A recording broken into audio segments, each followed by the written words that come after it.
Esse final de semana marcou mais um capítulo, né, nessa loucura que a gente está acompanhando aqui nos Estados Unidos, da política de deportação em massa do presidente Donald Trump, numa decisão judicial que acabou libertando uma criança, um menino equatoriano de 5 anos de idade que foi solto após decisão da justiça. O nome dele é Lian Conejo Ramos.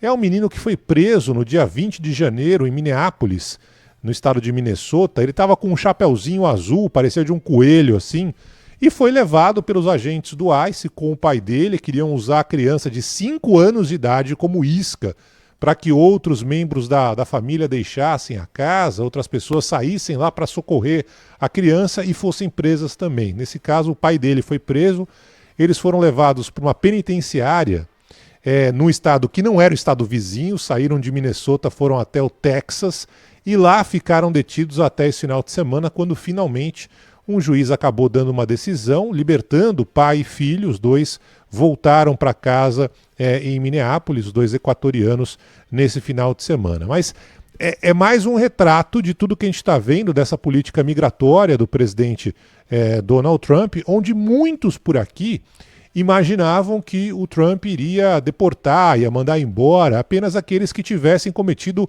algum crime, assaltado, roubado, matado, estuprado, sequestrado, mas na prática não é isso que tem acontecido.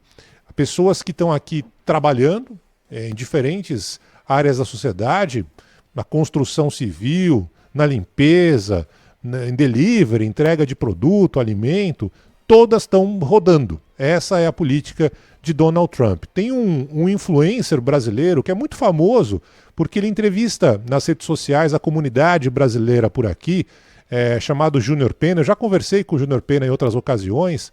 Ele foi preso nesse final de semana em Nova Jersey, estava saindo da casa dele, também acabou sendo preso. Ele estava aqui há 15 anos, pagava os impostos normalmente, tocava a vida dele trabalhando numa boa, e também foi preso. E aí tem muita gente pegando no pé dele nas redes sociais, porque o Júnior viveu na época que o Trump estava no primeiro mandato dele. E a economia americana estava voando naquela época, né? Até chegar a pandemia, e aí o negócio mudou.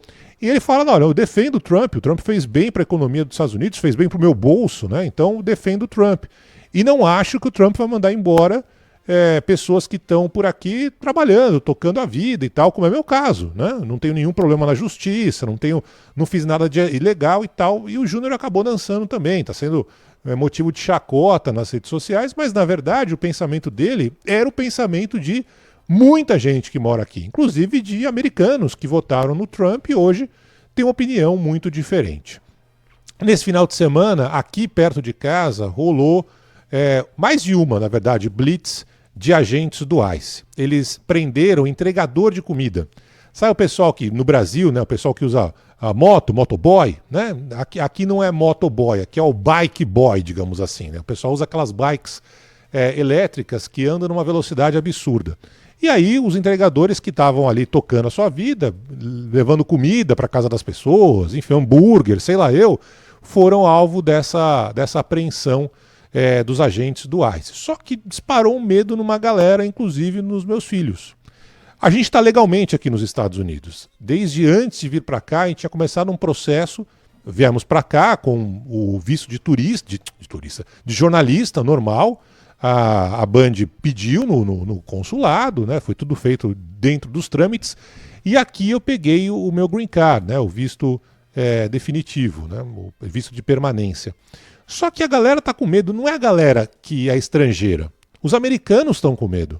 Porque eles viram o que aconteceu em Minnesota, aconteceu em Minneapolis. Então, o que está rolando agora é uma defesa que não é uma defesa dos estrangeiros. Não são os estrangeiros se ajudando como grupo. São os estrangeiros mais os americanos, muitos que não concordam com essa política que está rolando agora, mais prefeitura de Nova York, mais o estado de Nova York. Por que eu estou falando isso? Porque hoje, na verdade ontem, o pessoal da escola do meu filho me ligou falando assim, olha, seu filho está aqui, a gente sabe que ele é brasileiro, queria saber se o status dele está legal e tudo mais. Ele falou, eu sei que tem green card, tudo beleza, mas se tiver qualquer problema, ele não precisa vir para a escola, ele pode ficar em casa. Ele não precisa sujeitar, sair de casa e vir até a escola. A gente vai dar aulas online para aqueles alunos estrangeiros que têm algum risco de circular e sofrer qualquer tipo de problema pelos agentes do ICE. Ou seja, a proteção deixou de ser uma situação exclusiva dos estrangeiros em situação irregular. Sabe aquela história de nicho? Não. Hoje são os estrangeiros se ajudando, são os americanos se ajudando, é a cidade se ajudando, o prefeito, né? É a governadora de Nova York ajudando todo mundo, porque o negócio virou algo fora de controle, né? O medo é muito grande, as pessoas têm medo, as pessoas, não só aquelas que estão em situação, entre aspas, irregular, não só aqueles que não têm documento. Aqueles que têm documento, como é meu caso, né, que estou aqui legal, e os americanos, que estão com medo também de sofrer qualquer tipo de represália depois que 2 americanos foram mortos por agentes de imigração. Então é um cenário preocupante. Não deveria ser assim em lugar nenhum do mundo. Um cidadão, seja ele americano, estrangeiro, em situação legal ou ilegal, ter medo de sair de casa, ter medo de ir para a esquina, ter medo de ir para a escola, ter medo de trabalhar. E hoje essa é a triste realidade em partes aqui dos Estados Unidos, principalmente em estados comandados por democratas, que fazem oposição a Donald Trump. Você não tem esse tipo de situação, por exemplo, no Texas, onde o estado é comandado pelo Partido Republicano.